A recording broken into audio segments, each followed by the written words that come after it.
Chosen one, let me say something that I believe was meant to reach you today.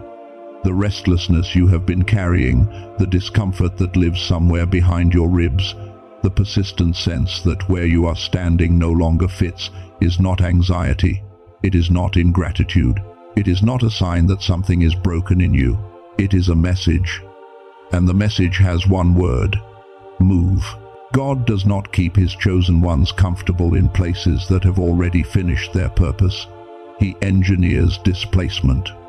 He makes the familiar feel foreign, and he makes what used to bring peace slowly begin to feel like walls, not to punish you, not to push you away, but to position you for something your current address simply cannot hold. And there is a difference between a season of preparation and a place you were never meant to stay in permanently. Both feel like waiting, but only one leads somewhere. Here is what I know. You have been confusing familiarity with faithfulness. You have been staying because you know the geography, the shape of the days, the weight of the routine, the faces that recognize you when you walk in. And that knowing feels like safety. But God does not call his people to safety. He calls them to alignment. You cannot be reached at your current address by what has been prepared for you. The calling, the connection, the provision, none of it can find you where you are standing right now. It is all waiting on the other side of a move you have been postponing. Today, I want to show you exactly why you cannot stay where you are.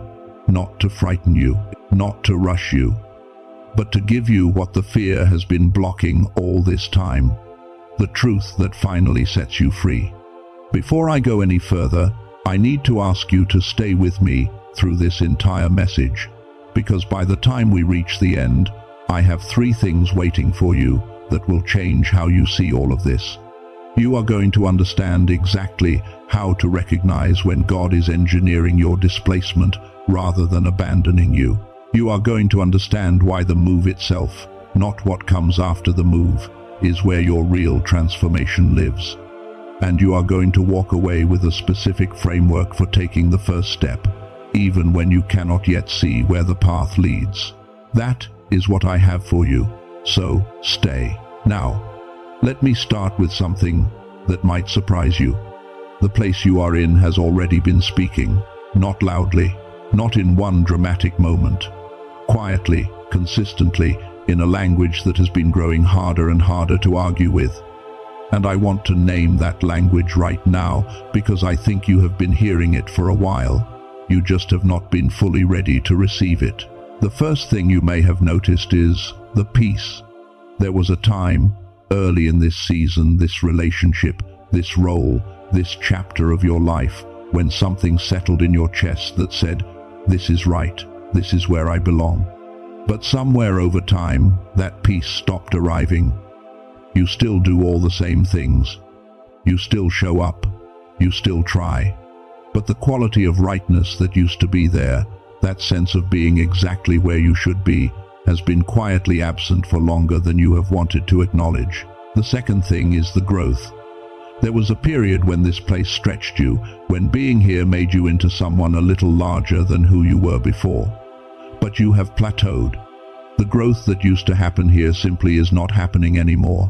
You are maintaining now, not becoming. And a person who was built for becoming cannot survive long inside a space that only allows maintaining. The ceiling is real. You have felt it. The third thing is the prayers. You have brought this situation to God more times than you can count. You have asked for clarity, for peace, for direction, for the restlessness to settle. And those prayers feel like they are traveling somewhere and arriving nowhere. Not because God is absent, but because, if you sit with it honestly, the silence feels less like waiting and more like a redirected question, like God saying, "You are asking me to fix the wrong thing." The fourth thing is the doors, the opportunities that should naturally align for a person who is in the right place at the right time. They keep not opening, not because you lack the gift, not because you are unqualified, but because provision and purpose operate like a delivery system, and they cannot be sent to an address where you were never meant to be permanently stationed. The fifth thing is the relief. This is the most honest signal of all, and it is the one most people feel the most guilty about.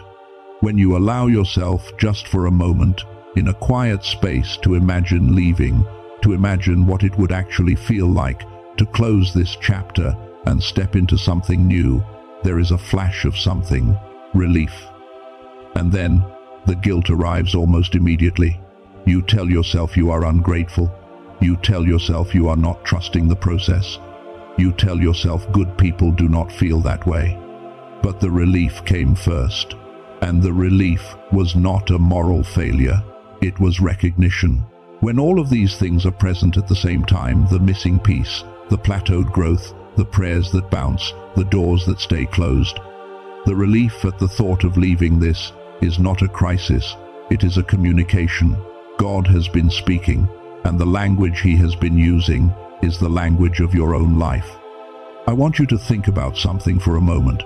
There is a technology built into every navigational system that does one thing better than anything else. When you have taken a wrong turn, or when the road you were on has changed and no longer leads to your destination, your navigation does not shame you. It does not replay the wrong turn. It does not make you go back to the beginning and start over. It simply says one word: recalculating. That is exactly what God has been saying to you in this season. Not, you failed. Not, you missed your only window. Not, you should have listened sooner. Just recalculate. The route has changed. Adjust. And the reason you have felt so unsettled in this place, so restless, so out of alignment, is not because something has gone wrong with you. It is because the recalculation has already begun in the invisible. And a part of you, deeper than the fear, already knows it. There is a man whose story I think you know. His name was Abraham. And one day, God came to him with an instruction that contained no map, no timeline, and no guarantee, only a direction. Leave your country, leave your family, leave the house you built and the land you know, and go to a place that I will show you. Not, go to these specific coordinates. Not, here is the plan in full. Go, and I will show you as you go. Abraham packed his bags without knowing the destination. He left before the full picture was visible. He moved in the direction of something he could feel more clearly than he could see. And the reason that story has survived for thousands of years is not because Abraham had perfect information. It is because he trusted the voice that said move more than he trusted the comfort of staying. He heard go before he heard where. That is always the sequence. For every person who was ever used for something significant, the call to move always came before the clarity about the destination. Always. But here is what most people do when they arrive at this point. They hear the signs, they recognize the language of displacement, they understand intellectually that it is time, and they think the hard part is the logistics.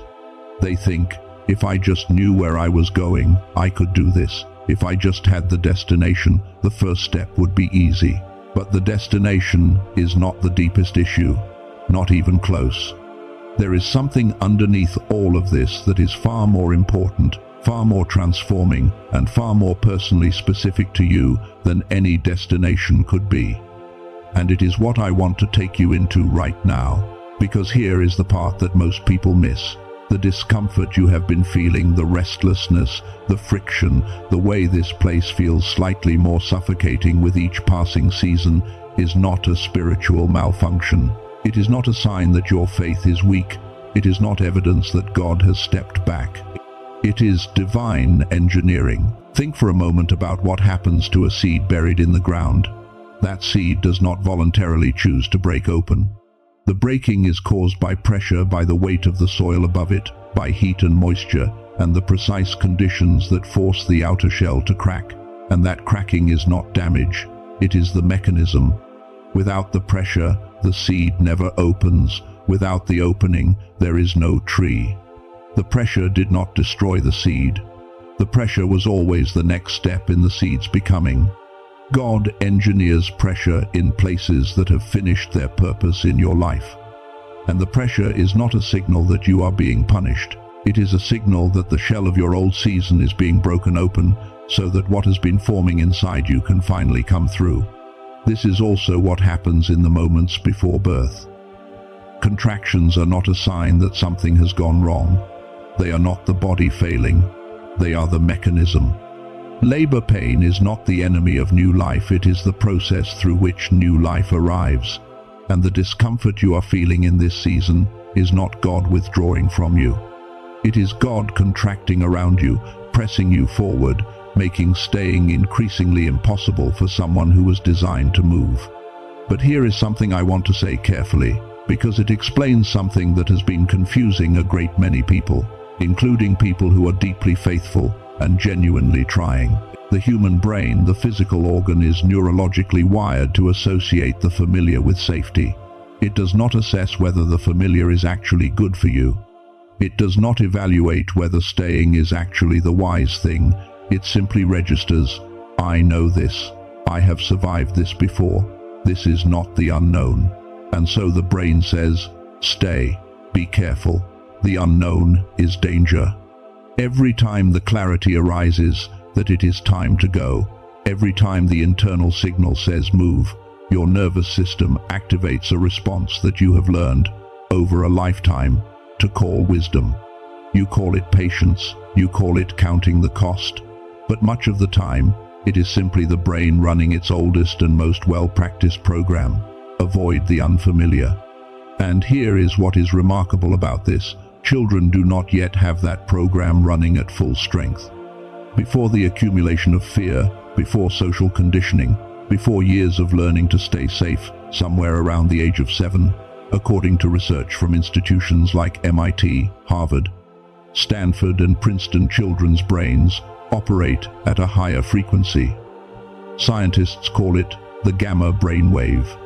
This is the frequency of pattern recognition, decisive clarity, deep intuitive knowing, the ability to hear a signal through the noise, the frequency where direction is most clearly received.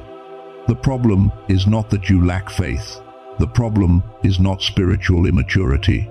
The problem is that the frequency at which God's direction is most clearly accessible has been suppressed by years of fear, by habituated routines, by the training of a world that rewards staying safe above following calling. Something I came across in my own journey, and I want to share this with the right framing, because this is a tool, not a promise, is a 7-minute audio practice developed by a neuroscientist named Dr.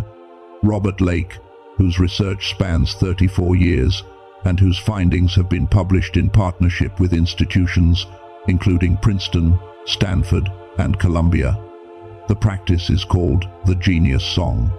It uses a technology called brain entrainment to reactivate the gamma brainwave, the specific frequency associated with clarity, decisiveness, and the kind of deep intuition that lets you hear what fear has been drowning out. The traditional way to access this level of brain activity is through biofeedback therapy, which runs approximately $300 per session, or through specialized home equipment that can cost $7,000 or more. Meditation can eventually produce similar results, but requires months of consistent daily practice before any measurable brainwave shift is documented. Dr. Lake spent years compressing that science into something that takes 7 minutes to use, at home, through a pair of headphones. The original price is $49. But because his intention has always been to place this in the hands of people who genuinely need it, not only those who can afford the equipment, he created a special arrangement for people who find this message. The price is $39. It is not available anywhere else, not on any store or platform. This is the only access point.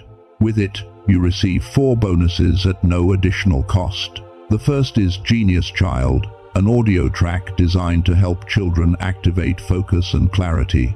The second is the classic book, the original text that inspired the film The Secret, focused specifically on financial thinking and far more grounded than most people expect, valued at $20 on its own. The third is a guided visualization that walks you through a mental image of your ideal life across 4 areas: finances, relationships, health, and peace. The fourth is an infographic featuring the 5 most important daily habits for building the future. You were made for something you can keep somewhere visible and return to daily.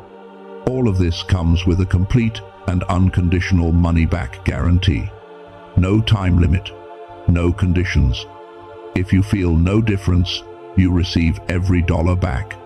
No questions required. I do need to say one thing clearly. There are imitation products online that use the name Genius Song. They do not contain the actual brain entrainment technology. They are standard audio files with no scientific mechanism embedded. They simply use the same name. The only source for the original, with the full technology, the 4 bonuses, and the guarantee, is the link I have placed in the description and the pinned comment of this message. Please do not look for it anywhere else. Now, I want to return to where we were, because what I just shared with you is a real and helpful tool. But it is not the deepest answer to why you cannot stay. There is something beneath the displacement, beneath the designed pressure, beneath all of it, that I have not yet told you. Something that when you receive it will change, not just whether you are willing to move, but who you understand yourself to be in the moving. And that is exactly where we are going next. Chosen one, let me tell you something I have watched play out in every story of transformation that has ever lasted, and I mean every single one, across centuries, across cultures, across every tradition that has ever tried to explain why some people change the room they walk into. It is not the arrival that forms them, it is the crossing. The person who walks into a new chapter and carries something the room has never had before, they did not become that person at the destination. They became that person in the space between, in the wilderness, in the in-between, in the long, disorienting, unglamorous stretch of territory that exists between what was and what is coming. That space is not a mistake in the story. That space is the most sacred part of the map. Moses did not become the deliverer in Egypt.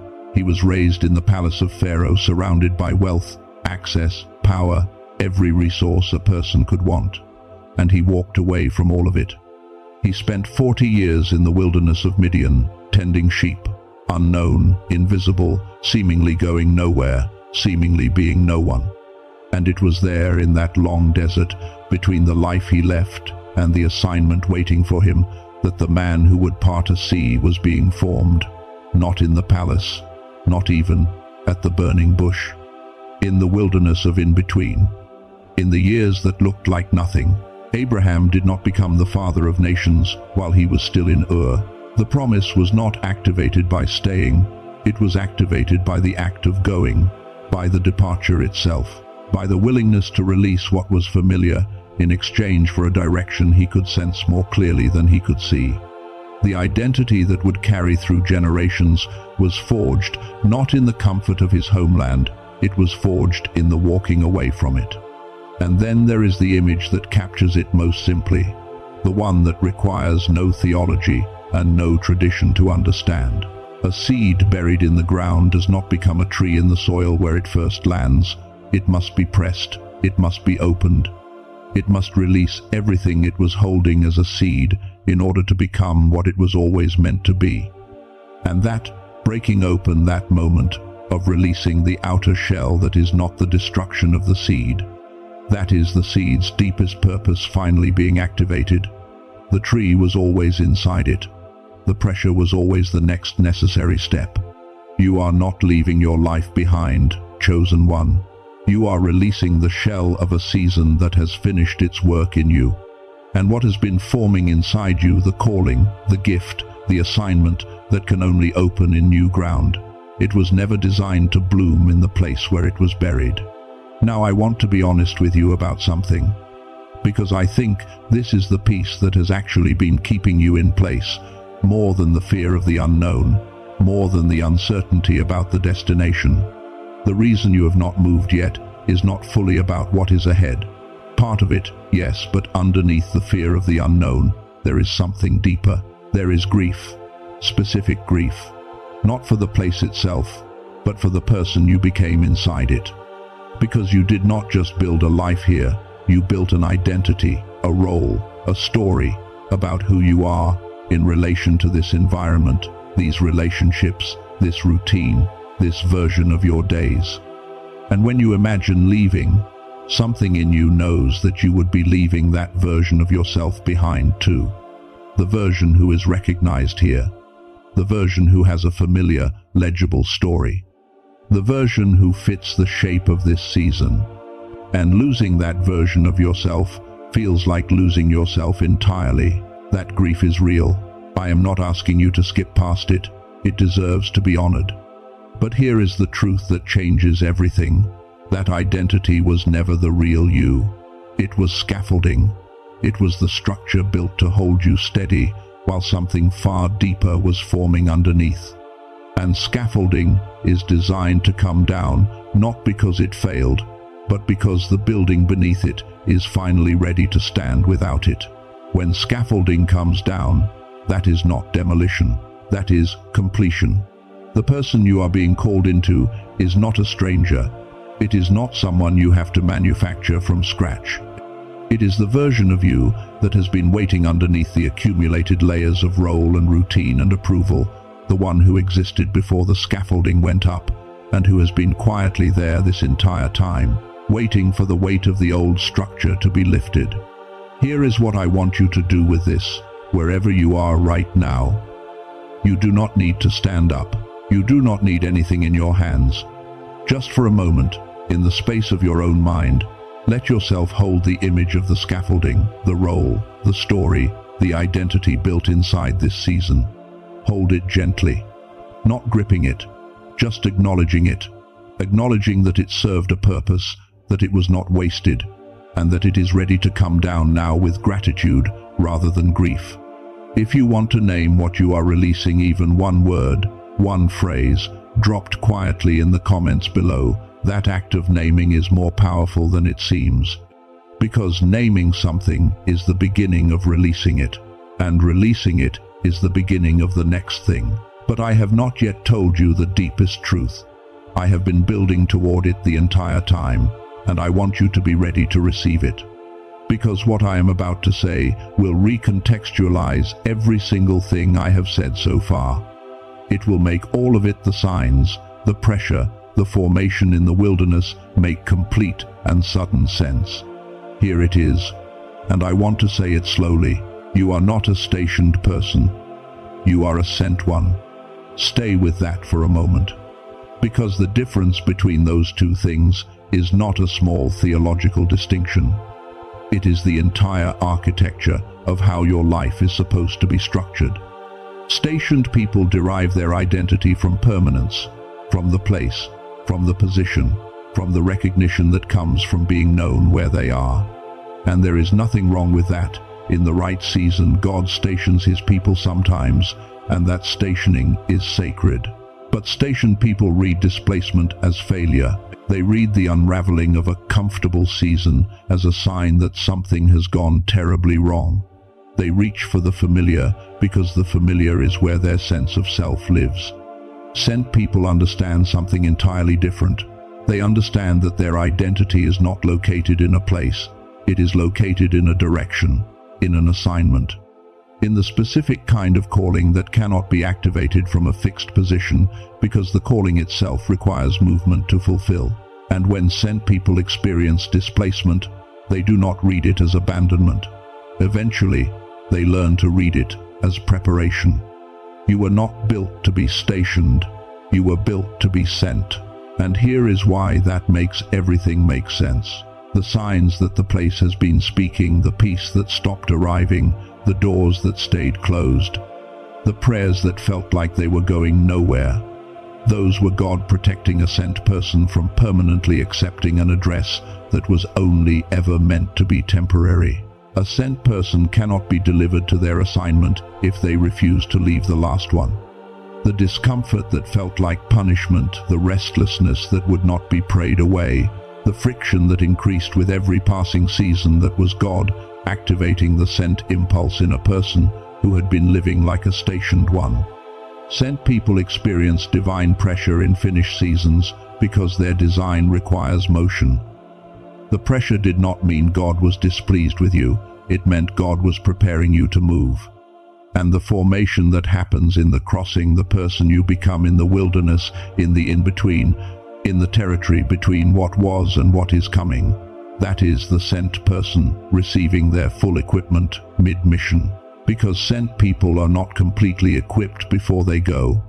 They are equipped as they go. The becoming happens in the movement, not before it, not after it, during it. Every single thing you have been experiencing is consistent with one identity. A person who was made to be sent and has been living as if they were made to stay. Let me tell you who you are. You are a pioneer. Pioneers do not settle permanently, not in any one place, not in any one role. They scout new territory. They go first into places that have never been opened before. They accept the loneliness of going first, because they understand something the ones who stay do not. Going first is not the cost of their calling, it is the calling itself. Every door you open will be used by someone who comes after you. That is not a small thing, that is everything. You are a bridge. Bridges do not stand in one place, they span. They exist in the tension between two things that cannot yet reach each other, and their entire purpose is to make that reaching possible. Your life was never meant to be comfortable and settled. Your life was meant to create passage for others. That is the kind of person you are, and bridges do not fulfill their purpose by staying on one side. You are a deliverer. Deliverers are never sent to the places where everything is already fine and everyone is already free. They are sent precisely where the movement is most needed, where the liberation has been waited for the longest, where a single arriving presence can shift what years of absence could not. You were not made for easy rooms. You were made for the rooms that need what you carry. And you are a wanderer, not in the sense of being lost, but in the truest sense. Someone whose home is not a place but a purpose. Someone whose belonging is not to a location but to a direction. The wanderer does not lack roots. The wanderer carries their roots inward, so that wherever they are planted, they can grow. Your restlessness is not a character flaw. It is the design of a person whose deepest belonging was never meant to be geographical. You did not come this far to be stationed. You came this far to be sent. Now here is how to begin, and I mean practically, with your feet, from where you are right now. You do not need the full map. No one who was ever sent received the full map before departure. What they received was enough for the first step. That is all you need. One step. Not the whole journey. Just the next one. The first thing is this. Trust the signal, not the map. The persistent restlessness, the peace that stopped coming, the grief that arrives at the thought of staying that is not confusion. That is clarity. It is the signal your life has been transmitting, growing louder and more insistent with each season you have spent standing still. You do not need that signal to be stronger. It is already strong enough. You simply need to stop arguing with it. You know what you know. The second thing is this. Release the identity before you release the place. The most important thing you will leave behind is not the location, it is the story.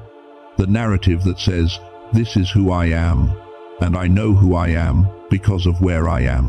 When you hold that story with an open hand instead of a clenched fist, when you let it soften into something you are grateful for rather than something you are defined by, the move becomes possible in a way it has not been until now. The third thing is this.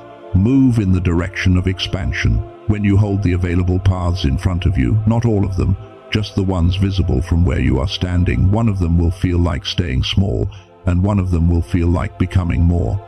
One will ask more of you, require more of you, and yes, frighten you in the specific way that things worth doing always do. That is the direction. Not recklessly. Wisdom is real, and discernment matters. But wisdom that permanently protects you from your own calling is not wisdom. It is fear in better clothes. You are ready. Not because everything is clear, not because the fear has left, not because the map is complete, but because God does not say, go to people who are incapable of going. He said it to Abraham. He said it to Moses. And he has been saying it to you in the restlessness, in the pressure, in the peace that stopped arriving, in every sign that has been accumulating in your life for longer than you have been willing to admit. He said it to you. Let it land for a moment. Let the noise inside settle. If there has been a shift somewhere in you while you have been listening to this, if something that has been tight has started to release, if something that has been confused has started to become quiet and certain, that is not manufactured emotion, that is recognition. That is the deepest part of you confirming what it already knew. And the only question that remains is whether you will trust it enough to act on it. Not all at once, not with every answer in hand. Just the first step, just enough to say, I am no longer staying because I am afraid of leaving. I am going because I was made to go. That is enough, that is everything. Father, I want to bring before you the one who has stayed with us through this message. I am grateful. Grateful for the hard seasons that did not break them but built them. Grateful for the pressure that cracked the shell open when staying was no longer possible. Grateful for the displacement that kept them from settling permanently in a place their assignment had already outgrown. Thank you for not leaving them comfortable at the wrong address. Thank you for the restlessness that would not be silenced, no matter how hard they tried to quiet it. That restlessness was your voice. You were speaking the whole time. I want to acknowledge something in your presence.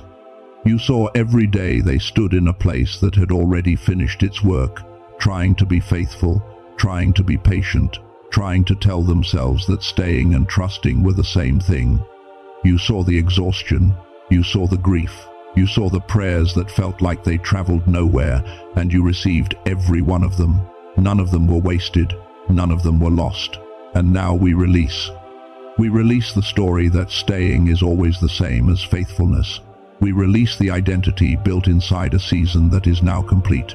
We release the need to see the destination clearly before taking the step. We release the comparison to others who seem further ahead, further arrived, further along in the visible things. We release the fear that going means losing, that movement means betrayal, that leaving means giving up on what God planted.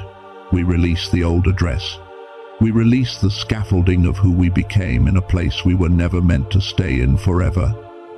We let it go with gratitude for what it gave us, and with full trust in what is coming. Now we activate. We call forward the pioneer, the one who goes first, so others can find their way. We activate the bridge built to span what could not otherwise be crossed. We call forward the deliverer, the one whose arrival changes what years of absence could not.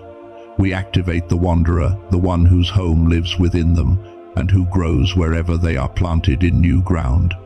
We call in clarity for the first step, not the full route, just the first step. We call in the courage that is already present, but has been buried under layers of learned fear. We call in provision that moves with the mission, connection that is waiting in new territory, and purpose that has been patient long enough. We place a covering over this transition. We guard the new beginning from the voices that say go back, from the habits that reach for the familiar when the road becomes uncertain, from every form of self-doubt that arrives in the night after the decision is made. What God has released, let nothing pull it back down. You are a sent person. You are a pioneer, a bridge, a deliverer, a wanderer. You are the chosen one, not chosen to stay, but chosen to go. It is done. It is sealed. We receive it. In Jesus' name. Amen. One thing before you go. If the part of this message about the brain frequency, about the gamma wave, about why the fear-wired nervous system works against the sent person, if that part resonated and you want to explore the 7-minute practice I mentioned, the link is in the description and the pinned comment. That is the only place you will find the original. Take a look when you are ready. And if this message reached you today, if something in it named what you have been carrying, know that you did not arrive here by accident. Something greater than chance brought you here. And the next place you are being sent to already knows your name. Go, chosen one. It is time.